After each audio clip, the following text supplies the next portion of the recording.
and I don't know what I'm talking about. Hi,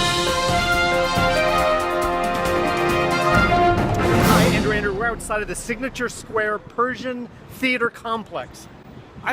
Pershing. I believe it's Pershing. We're about to see a show called The Wayside Motor Inn. The resume of the actors on stage reads like a who's who of off-Broadway theater. It's a huge cast. These people have been with Rattlestick, the Public Theater, BAM. All I know about it is that it takes place in a motel outside of Boston. 10 people get together for an unknown reason, and some of them know each other, and some of them don't know each other.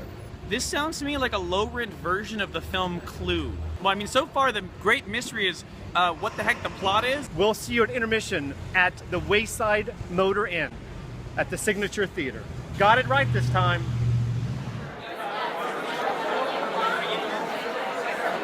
This is a really interesting show. I know that whenever I check into a hotel room, I think about the ghosts of people that stayed in the hotel room before me. Without any spoiler alerts, because I feel as though that's the road that you're traveling down right now, I'm just going to go ahead and say that this show is not good for germaphobes. It's basically 5 different narratives going on all at once, and yet somehow less happens than when you have just one. I am thoroughly disappointed because you were right. I recognize every single cast member. I've seen them do fantastic work. It's a real disappointment for me to see the whole equaling less than the sum of its parts. This show, at least at this point in intermission, suffers the same problem that If Then had. Yes, exactly. It reminds you of If Then because you don't know where to put your alliances, you don't know where to put your emotional investment. Yes. Instead of one big narrative story, it's 5 little bitty ones. I'm hoping that what happens is that somehow in the second act, they all kind of come together in this beautiful piece of clockwork. I'm looking forward to the Pulp Fiction moment, where everything intertwines. I am curious to find out what happens in the second act, but not eager to go back in.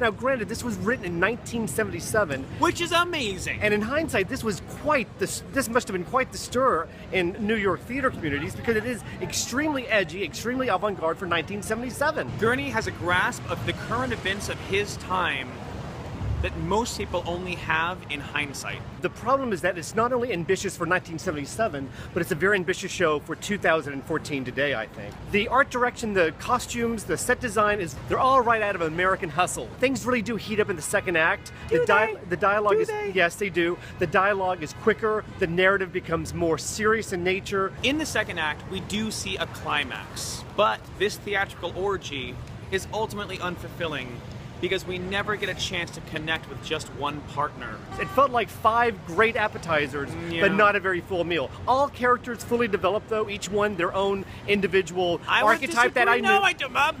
No, but if they were fully developed, I would care. Of the 5 plots that were going on, I really only cared about for 2.5 of them. And because of that, I would have to say a yellow light. I'm gonna say red light. This is the season of me not pulling any punches. Got it. So there you have it, a yellow light and a red light for The Wayside Motor Inn.